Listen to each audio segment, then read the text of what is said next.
আসসালামু আলাইকুম। এই ছোট মাকড়সাটি দেখতে নিরীহ হলেও এটি একসময় পুরো পৃথিবীর নিয়ন্ত্রণ নেওয়ার চেষ্টা করেছিল। নিজের শক্তি ও বুদ্ধি দিয়ে মানবজাতির ভবিষ্যৎকে হুমকির মুখে ফেলে দিতে চেয়েছিল। এই গল্পটাই বলবো আজকে। গল্পের শুরুতেই আমাদের একটা নিউজ রিপোর্ট শোনানো হয়, যেখানে বলা হচ্ছে যে ব্রুকলিন শহরের উপর দিয়ে কয়েকদিন আগে একটা উল্কাপিণ্ড উড়ে গিয়েছিল, যার ফলে শহরে ভয়ঙ্কর তুষারপাত শুরু হয়ে গেছে। এক দশকে এত বেশি তুষারপাত আর এই শহরে কখনো হয়নি। আর এই তুষারপাতের সময় একটা ঘরের ভিতরে বসে একজন বৃদ্ধা টিভি দেখছিল আর উলের ছোঁয়াটার বুনছিল। ঠিক তখনই বৃদ্ধা তার দেওয়ালের ভেতর থেকে জোরে জোরে শব্দ শুনতে পায়, যেন দেওয়ালের ভেতর দিয়ে কেউ হাঁটাচলা করছে। বৃদ্ধা এই বিষয়টাতে বেশ ভয় পেয়ে যায়, তাই সে ফোন করে পোকামাকড় মারার এক এজেন্সিকে। কিন্তু এই বৃদ্ধা ছিল মানসিকভাবে আনস্টেবল, তিনি মাঝে মাঝে অনেক কিছুই ভুলে যায়। এরপর সেই পোকামাকড় মারা এজেন্সির একজন লোক বৃদ্ধার বাড়িতে পৌঁছে যায়, কিন্তু লোকটা এখানে এসে দেখতে পায় যে আরেকটা এজেন্সিকেও এখানে ডাকা হয়েছে। এটা দেখে লোকটা বেশ রেগে যায়। এই লোকটা বৃদ্ধার ঘরের সামনে আসতেই দেখতে পায় যে তার দেওয়ালে আঠালো পিচ্ছিল এক ধরনের বস্তু লেগে আছে। মাইকেল নামের এই লোকটা বেশ অবাক হয়ে যায়, আর বৃদ্ধা দরজা খুললে মাইকেল তাকে বলে, আপনি আমাকে ডেকেছেন ভালো কথা, তাহলে আরেক দল এজেন্সিকে কেন আপনি ডেকে পাঠিয়েছেন? আর ওরা তো ঠিকভাবে কোনো কাজ করতে পারে না, আর আমি আপনার দেওয়ালের ভিতরে সকল ধরনের পোকামাকড় সব বের করে মেরে ফেলতে পারবো। কথাটা বলে মাইকেল ঘরের ভেতর গিয়ে দেওয়ালের আশপাশ যখন পর্যবেক্ষণ করছিল, তখন দেওয়ালের ভেতর থেকে আবারও ভয়ঙ্কর সব শব্দ আসতে থাকে। শব্দ শুনে মাইকেল বেশ ভয় পেয়ে গেলেও সে তার সামনে যখন রক্ত পড়ে থাকতে দেখে, তখন তার পায়ের নিচ থেকে মাটি সরে যায়। শুধু তাই নয়, মাইকেল তার সামনে অন্য আরেকটা এজেন্সির লোক যে কিনা এখানে এসেছিল তাকে রক্তাক্ত মৃত অবস্থায় পড়ে থাকতে দেখে। আর তখনই উপর থেকে কোনো একটা জন্তু এসে মাইকেলের উপর আক্রমণ করে দেয়, আর সেই জন্তু একটা টানেলের মধ্যে মাইকেলকে টেনে নিয়ে চলে যায়। বৃদ্ধা মহিলা এসব কিছু দেখলেও তাদেরকে কোনো সাহায্য করতে পারে না। এরপর 4 দিন আগের ঘটনা দেখানো হয়, যেখানে শহরের উপর দিয়ে ছোট একটা উল্কাপিণ্ড উড়ে যাচ্ছিল। তখন সেটার এক অংশ এই বৃদ্ধ মহিলার বাড়িতে এসে পড়ে। আসলে এই উল্কাপিণ্ড এক এলিয়েন গ্রহ থেকে এসেছে, যেটার ভেতর থেকে একটা ডিম ফুটে মাকড়সার মতো একটা জন্তু বেরিয়ে পড়ে। আর ওই বৃদ্ধর একজন নাতনি ছিল, যার নাম এমিলি। এমিলি যখন লুকিয়ে তার নানির বাড়িতে গিয়েছিল, তখন সে ছোট ওই মাকড়সাকে খুঁজে পেয়ে যায়। আর অদ্ভুতভাবে মাকড়সা মিষ্টি মধু শব্দ করছিল, যেটা শুনে বাচ্চা মেয়েটা খুশি হয়ে যায়। সে এই মাকড়সাকে নিজের সাথে নিয়ে ঘরে চলে আসে, আর তারপর মাকড়সাকে একটা বয়মের ভেতর বন্ধ করে রাখে। তখন ঘরের ভেতরে এমিলির বাবা চলে আসে, যার কারণে এমিলি মাকড়সাকে লুকিয়ে ফেলে। এমিলির বাবা একজন কমিক বুক রাইটার ছিল। তিনি খুব সুন্দর ছবি আর গল্প লিখে সেগুলো বই আকারে পাবলিশ করত। এদিকে এমিলি এই মাকড়সার ছবি তুলে ইন্টারনেটে অনেক খোঁজাখুঁজি করে এই মাকড়সার ব্যাপারে বিস্তারিত জানার জন্য, কিন্তু অদ্ভুতভাবে সে ইন্টারনেটে মাকড়সা সম্পর্কে কোনো তথ্য খুঁজে পায় না। এছাড়াও এমিলি খেয়াল করে যে তার মাকড়সা আজকে একটু বেশি শব্দ করছে, তাই সে মাকড়সাকে খাওয়ার জন্য একটা তেলাপোকা দিয়ে দেয়। আর চোখের পলকে মাকড়সা তেলাপোকাকে রীতিমতো গুলিয়ে ফেলে, যে ব্যাপারটা এলিমি একদমই দেখতে পায় না। তাই আবার সে আরও একটা তেলাপোকা ধরে নিয়ে মাকড়সাকে খেতে দেয়। আর এবার তার চোখের সামনে ছোট মাকড়সা এত বড় তেলাপোকাকে গিলে ফেলে। এটা দেখে এমিলি প্রচন্ড অবাক হয়ে যায়। আর এদিকে এমিলির বাবা কমিক বুক তৈরির পাশাপাশি এই বিল্ডিং এর কেয়ারটেকারও ছিল, তাই তিনি এই বিল্ডিং এর সকল ময়লাগুলো আজকে ফেলার সময় খেয়াল করে যে এই ক্রাশার পাইপটা ঠিক মতো কাজ করছে না। এদিকে আবার এমিলির মা জেসি, তার মা এবং ছোট খালা তথা এমিলির 2 নানির সাথে দেখা করতে এসেছিল। জেসির মা সবকিছু এত জলদি ভুলে যেত যে সে আজকে তার মেয়েকেও চিনতে পারছে না। অপরদিকে সে ছোট মাকড়সা বয়মের ভিতর সম্পূর্ণ জায়গাটা দখল করে ফেলেছে। আর তাছাড়াও আজকে জেসির বাবা মার্টিন তার মেয়ের সাথে অনেক ভালো সময় কাটায়। সে তার মেয়েকে ঘুম পাড়িয়ে দেবার সময় যখন গল্প করছিল, তখন জানা যায় যে এটা আসলে এমিলির আসল বাবা না। মার্টিনকে আসলে এমিলির মা দ্বিতীয় বিয়ে করেছে, কিন্তু তবুও মার্টিন এমিলিকে অনেক ভালোবাসে। গল্পগুজব শেষে এমিলি তার ছোট ভাইটাকে নিয়ে সেদিনের মতো ঘুমিয়ে যায়। আর আজকে রাতেই ঘটে ভয়ঙ্কর এক ঘটনা, কারণ সেই ছোট মাকড়সা নিজে নিজে কাচের বোতলের ঢাকনা খুলে বাইরে বেরিয়ে পড়ে। মাকড়সা ঘরের এয়ারের ভেতর দিয়ে চলে যায় এমিলির নানির ঘরে, যেখানে তার একটা পোষা পাখি ছিল। আর সেই পাখিটা ছোট এই মাকড়সাকে দেখে চিৎকার চেঁচামেচি করতে থাকে। তার পরের দিন সকালের ঘটনা দেখানো হয়, যেখানে এমিলি তার বাবা মা আর ছোট ভাইকে নিয়ে সকালের খাবার খাচ্ছিল। সবকিছু ঠিকঠাক মতোই চলছে, তারা যে যার মতো নিজেদের কাজও করছে। কিন্তু তখনই বাড়ির উপর থেকে এমিলির নানি চিৎকার দিয়ে ওঠে, যেটা শুনে তারা ঘরের উপরে গেলে দেখতে পায় যে তার সেই পোষা পাখিটা একদম মোমের মতো গলে গিয়েছে। উপস্থিত সবাই এটা দেখে অনেক অবাক হয়ে যায়। তারা বুঝতেই পারছিল না যে এমনটা কিভাবে হতে পারে। তাই তারা পোকামাকড় মারা এজেন্সি শেখ মাইকেল নামের লোকটাকে বাড়িতে ডেকে পাঠায়। মাইকেল এসে পাখিটার এমন অবস্থা দেখে অবাক হয়ে যায়। সে বলে বেচারা পাখিটা খুব নির্মমভাবে মারা গেছে। মাইকেল পুরো ঘর বাড়ি ভালোভাবে পর্যবেক্ষণ করতে করতে বলে যে এটা কোনো সাধারণ বস্তুর কাজ নয়, নিশ্চয়ই এই বাড়িতে কোনো বিষাক্ত পোকামাকড় রয়েছে। এটাকে দূর করতে হলে পুরো বিল্ডিং এর ট্রিটমেন্ট করতে হবে। এদিকে আবার মাকড়সা এমিলের সেই বোতলের ভিতর পুনরায় চলে এসেছে। আর আজকে এমিলি বুঝতে পারে যে এই মাকড়সা পশু পাখির ডাক খুব সুন্দরভাবে নকল করতে পারে। এটা বুঝতে পেরে এমিলি অনেক খুশি হয়ে যায়। আর সে মাকড়সাকে খেতে দেওয়ার জন্য অনেকগুলো তেলাপোকা নিয়ে আসে। আর তখনই টেবিলের উপর থাকা একটা ন্যাপথলি মাকড়সার কাছে আসার সাথে সাথে বয়মের ভেতরে থাকা মাকড়সা চিৎকার চেঁচামেচি করতে থাকে। এই বিষয়টা দেখে এমিলি বুঝে যায় যে ন্যাপথলি হয়তো এই জন্তুটা সহ্য করতে পারে না। এদিকে আবার মাইকেল এই পুরো বিল্ডিংটা ক্লিন করার কাজে লেগে পড়ে। আর সে এই বিল্ডিং এ থাকা মার্ক নামের একজন লোকের ঘরের ভেতর গেলে দেখতে পায় সে তার ঘরে বিভিন্ন রকমের মাছ, জীবজন্তু এসব নিয়ে রিসার্চ করছিল। সে জন্তুগুলোর মাধ্যমে ডায়াবেটিক রোগের কোনো একটা নিরাময় তৈরি করার চেষ্টা করছিল। মাইকেলের ঘর স্প্রে করা শেষ করে যখন এমিলির ঘরে চলে আসে তখন এমিলি তাকে বলে যে আমার ঘরে কোনো কিছুই স্প্রে করার দরকার নেই, কারণ এতে আমার পোষা মাকড়সার অসুবিধা হতে পারে। কথাটা শুনে মাইকেল তো বেশ অবাক হয়ে যায়।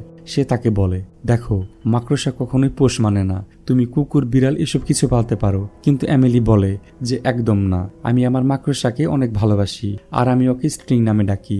এইসব কথা শুনে মাইকেল ভেবেছিল যে এমিলি হয়তো পাগল হয়ে গেছে, তাই সে মাকড়সাকে এক নজর দেখে ঘর থেকে বাইরে চলে যায়।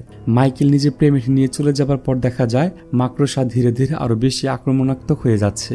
এদিকে এই বিল্ডিং এ মারিয়া নামের একজন মহিলা ছিল, যার ছোট একটা বাচ্চা একটা দুর্ঘটনায় মারা গিয়েছে। আর তারপর থেকে মারিয়া ভয়ঙ্কর রকমের মাদক নেওয়া শুরু করে। আর অদ্ভুতভাবে আজকে মাকড়সা বোতলের ভেতর থেকে বেরিয়ে চলে এসেছিল মারিয়ার ঘরে।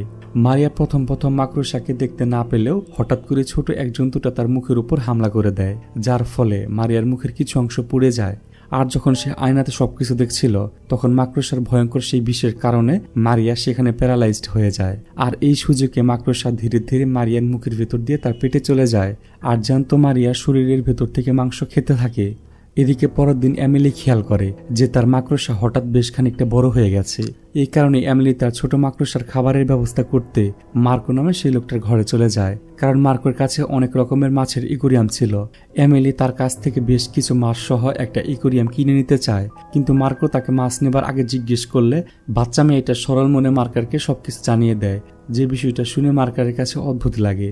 একটা মাকড়সা যেটা খুব দ্রুত বড় হচ্ছে, শুধু তাই নয়, মাকড়সাটা নিজের থেকে অনেক বড় বড় জীবজন্তু খেয়ে ফেলতে পারে। এসব কথা শুনে মার্কো বাচ্চা মেয়েটাকে বলে যে আমি তোমাকে একটা অ্যাকোয়ারিয়াম আর অনেকগুলো মাছ ফ্রিতে দিয়ে দিব, কিন্তু বিনিময়ে মাকড়সাকে কয়েকদিন আমার কাছে রেখে যেতে হবে। আমি এটাকে একটু পরীক্ষা নিরীক্ষা করতে চাই, কারণ এর ভেতরে যদি বিষাক্ত কিছু থাকে তাহলে কিন্তু তোমারই ক্ষতি হতে পারে।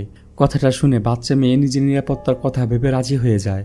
আর এদিকে এমিলির বাবা মা যখন একে অপরের সাথে কথা বলছিল তখন তাদের এয়ার ফিল্টার ভেতর দিয়ে পাশের ফ্ল্যাটে থাকা মারিয়া নামের সেই মহিলা ছোট কুকুরছানাটা চলে আসে, যেটা দেখে মার্টিন বেশ বিরক্ত হয়ে যায়। আর সে যেহেতু এখানকার কেয়ারটেকার ছিল তাই কুকুরটাকে আবারও মারিয়ার কাছে ফিরিয়ে দেবার জন্য মারিয়ার ঘরে চলে যায়। কিন্তু সে দেখতে পায় যে মারিয়া তার দরজাটা ভেতর থেকে বন্ধ করে রেখেছে। আর অনেকক্ষণ ডাকাডাকি করার পরেও দরজাটা না খোলার কারণে ডুপ্লিকেট চাবি দিয়ে মার্টিন ঘরের ভেতর গেলে দেখতে পায় যে মারিয়া সেখানে রক্তাক্ত অবস্থায় মৃত পড়ে আছে। সাথে সাথে সে পুলিশকে খবর দিলে পুলিশ সেখানে চলে আসে। আর এমন অদ্ভুত মৃতদেহ দেখে পুলিশও অবাক হয়ে যায়, কেননা মারিয়ার মৃত্যুর পর তার শরীর এভাবে মোমের মতো গলে গেল কিভাবে। পুলিশ বেশ কিছুক্ষণ জিজ্ঞাসাবাদ করে কোনো প্রশ্নের উত্তর না পেয়ে চলে যায়।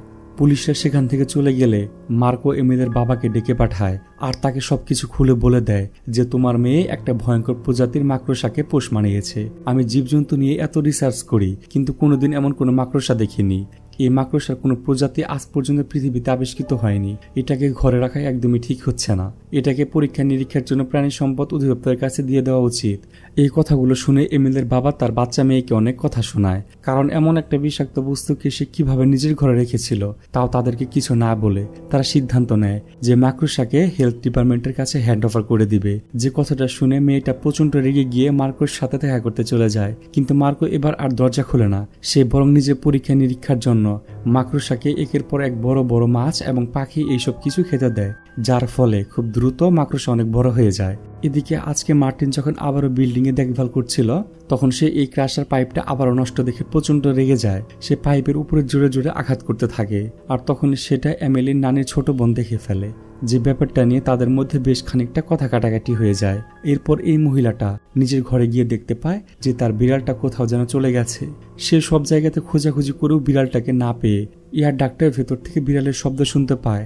তাই তিনি একটা লাইট নিয়ে এয়ার ডাক্টের ভেতর দেখতে গেলে তার উপর সেই বিশাল মাকড়সা আক্রমণ করে তার নিজের জালে ফাঁসিয়ে নেয়। এদিকে মার্টিন সেই মহিলার গালমন্দ শুনে প্রচন্ড রেগেছিল। সে নিজের ঘরে এসে দেখতে পায় যে তার ঘরের টিভিটাও ঠিক মতো চলছে না, যার কারণে সে টিভিটা ঠিক করার চেষ্টা করছিল। তখন নিজের মেজাজ হারিয়ে সে টিভিটাই ভেঙে ফেলে। এমন অবস্থায় দেখে এমিলির মা এমিলিকে তার ছোট ভাইকে নিয়ে পাশের ঘরে চলে যেতে বলে। আর সে যখন এমিলির বাবার সাথে এই ব্যাপার নিয়ে ঝগড়াঝাটি করছিল তখন সেই বিশাল মাকড়সা এসে এমিলির বাবার উপর আক্রমণ করে দেয়। মুহূর্তের মধ্যে মাকড়সা এমিলির বাবা এবং মাকে প্যারালাইজড করে ফেলে। এত কিছু হয়ে গেলেও এমিলি পাশের ঘরে থাকা সত্ত্বেও কিছু শুনতে পায় না, কারণ সে হেডফোন লাগিয়ে গেম খেলছিল। এদিকে মাকড়সা ধীরে ধীরে এমিলির বাবা এবং মাকে এয়ার ডাক্টের ভেতর টেনে নিয়ে যায়। আর একদম শেষ মুহূর্তে এমিলি খেয়াল করে যে তার বাবা মা কেউ ঘরে নেই। এমিলি মেঝেতে কিছুটা রক্ত পড়ে থাকতে দেখে বুঝে যায় যে নিশ্চয়ই রহস্যজনক কিছু ঘটেছে।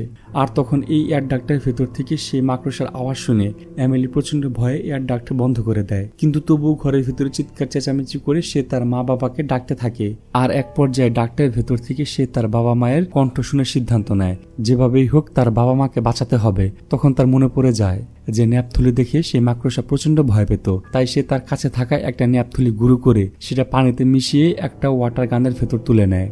আর তারপর সে চারদিকে ন্যাপথুলির পানি স্প্রে করতে করতে এয়ার ডাক্তারের ভেতরে চলে যায়। সেখানে প্রথমে সে তার নানির বোনের সেই বিড়ালটাকে রক্তাক্ত অবস্থায় মাকড়সার জালে আটকে থাকতে দেখে। এটা দেখে এমিলি প্রচন্ড ভয়ে সাহায্যের জন্য মার্কো নামে সেই লোকটার কাছে চলে যায়। কিন্তু সে দেখতে পায় যে এই ঘরে সবকিছু তছনছ হয়ে রয়েছে। শুধু তাই নয়, মাকড়োকে মাকড়সা মেরে দেওয়ালের সাথে আটকে রেখেছে। এমিলি বুঝে যায় যে যা করতে হবে তাকে একাই করতে হবে। তাই সে তার নানির ঘরে গিয়ে যতগুলো ন্যাপথুলিন ছিল সবগুলো গুঁড়ো করে পানিতে মিশিয়ে নিজের কাছে রেখে দেয়। আর তারপর সে তার নানিকে বলে যে আমি যত দ্রুত পারবো সাহায্য নিয়ে আসার চেষ্টা করব, আর তুমি সুযোগ পেলেই পুলিশকে ফোন করে দিও। কথাগুলো বলে এমিলি নিজের গায়ে এক বোতল ন্যাপথুলির পানি ঢেলে দেয়। আর তারপর সে সাহস করে এয়ার ডাক্তারের ভেতর দিয়ে তার বাবার কাছে পৌঁছে যায়। আর ততক্ষণে তার বাবা প্যারালাইজড অবস্থা থেকে কিছুটা কমে গিয়েছিল। আর তাছাড়াও সাহায্যের জন্য এমিলির নানি পুলিশকে ফোন না করে মাইকেল নামে সেই লোকটাকে ফোন করে, যাকে আমরা সিনেমার শুরুতে দেখেছিলাম। আর এদিকে এমিলি তার বাবাকে বাঁচানোর জন্য তার গায়ে ন্যাপথলির পানি ঢেলে দিতেই মাকড়সার সকল জাল গলে গিয়ে বাবা মেয়ে দুজনেই নিচে পড়ে যায়। আর তখন সেই ভয়ঙ্কর বিশাল মাকড়সা এমিলিকে ধরার জন্য তার উপরে এসে পড়ে। এমিলি এমন ভয়ঙ্কর জন্তুকে দেখে প্রচন্ড ভয় পেয়ে যায়। কিন্তু তার বাবা পেছন থেকে এক বোতল ন্যাপথলির পানি দ্রুত সে মাকড়সার উপর ছুঁড়ে মারতেই মাকড়সা সেখান থেকে পালিয়ে যায়। তারা বুঝতে পারে যে এই পানি মাকড়সার উপরে অ্যাসিডের মতো কাজ করে। এসব কিছু দেখে এমিলি কান্না করতে করতে তার বাবার কাছে ক্ষমা চাইতে থাকে। এমিলি বারবার বলে যে আমার জন্য এসব কিছু হয়েছে বাবা, কিন্তু তার বাবা বলে যে না মা, তোমার কোনো ভুল নেই, আমরা সবকিছু ঠিক করে দিব। এসব কথা বলতে না বলতেই সেই ডাক্তারের ভেতর থেকে মাইকেল সোজা নিচে পড়ে যায়। আর মাইকেলের সাথে কি ঘটেছিল সেটা তো আমরা সিনেমা শুরুতেই দেখেছিলাম। তো মাইকেল প্রচন্ড উত্তেজিত হয়ে যায়, কিন্তু এমিলি তাকে সবকিছু বুঝিয়ে বলে যে এটা একটা ভয়ঙ্কর জন্তু, যাকে মারতে হলে ন্যাপথলির পানির দরকার। কিন্তু মাইকেল তাদের কোনো কথাই শোনে না, কারণ সে অনেক উত্তেজিত আর ভীত ছিল। তাই সে নিজের কাছে থাকা একটা বন্দুকের মতো অস্ত্র বের করে প্রস্তুত হয়ে যায় মাকড়সাকে মারার জন্য।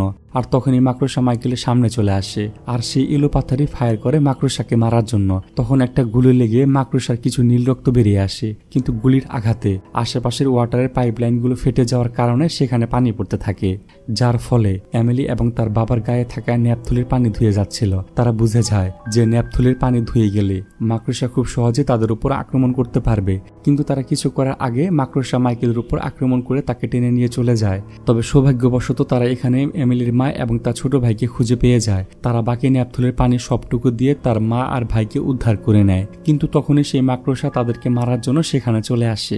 আর পুরো পরিবার প্রাণ বাঁচানোর জন্য সেই ক্রাশারের পাইপের ভেতর ঢুকে পড়ে। তারা প্ল্যান করছিল যে মাকড়সা যখনই তাদের কাছাকাছি চলে আসবে তখন সুইচ প্রেস করে তারা সেই ক্রাশারের মাধ্যমে চাপ দিয়ে মাকড়সাকে মেরে ফেলবে। কিন্তু দুর্ভাগ্যবশত যেমনটা আমরা আগে দেখেছিলাম যে ক্রাশার ঠিক মতো কাজ করছিল না, যার ফলে ধীরে ধীরে মাকড়সাটা তাদের দিকে এগিয়ে আসতে থাকে। আর এইসব কিছু দেখে মার্টিন নিজের পরিবারকে বাঁচানোর জন্য এই ক্রাশারের সুইচের বৈদ্যুতিক লাইন নিজের শরীরের ভেতর দিয়ে হলেও ডাইরেক্ট করে দেওয়ার সিদ্ধান্ত নেয়। আর সে এমনটাই করে, যার ফলে প্রচন্ড বৈদ্যুতিক শক মার্টিন সেখানে অজ্ঞান হয়ে যায়। আর সাথে সাথে ক্রাশার নিচে নেমে নেমে এসে মাকড়সাকে সেখানে পিষে মেরে ফেলে। এরপর পুরো পরিবার চেষ্টা করে মার্টিনের জ্ঞান ফিরিয়ে নিয়ে আসে। আর তারা যখন ভেবেছিল যে এখন তো সবকিছু ঠিক হয়ে গেছে, তখনই আমরা দেখতে পাই যে বড় মাকড়সাটা অলরেডি শত শত ডিম পেড়ে রেখেছে, আর তার ভেতর থেকে শত শত এলিয়েনের মাকড়সা বেরিয়ে আসছে। আর এই ঘটনার সাথেই আজকের গল্পটি শেষ হয়ে যায়। ভিডিওটা কেমন লেগেছে অবশ্যই কমেন্ট করে জানাবেন। ভালো লাগলে একটা লাইক করবেন। এরপর দেখা হচ্ছে এর থেকেও ভয়ঙ্কর কোনো মুভিতে। তো সেই পর্যন্ত সবাই ভালো থাকবেন। আল্লাহ হাফেজ।